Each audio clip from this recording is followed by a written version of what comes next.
GSPonline. Городские новости сейчас.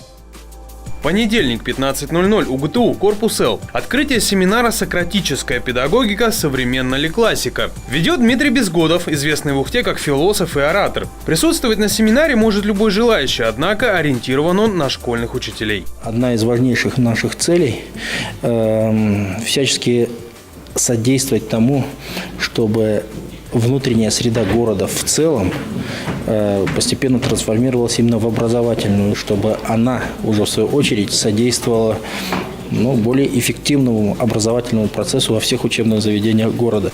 Мероприятие проходит в рамках проекта УГТУ «Ухта Молодая». Цель – объединение всех образовательных учреждений в единую систему по принципу комсомола. На данный момент в программе участвуют только гуманитарно-педагогический лицей и школа номер 3. Однако к сентябрю планируется охватить все образовательные учреждения на территории города.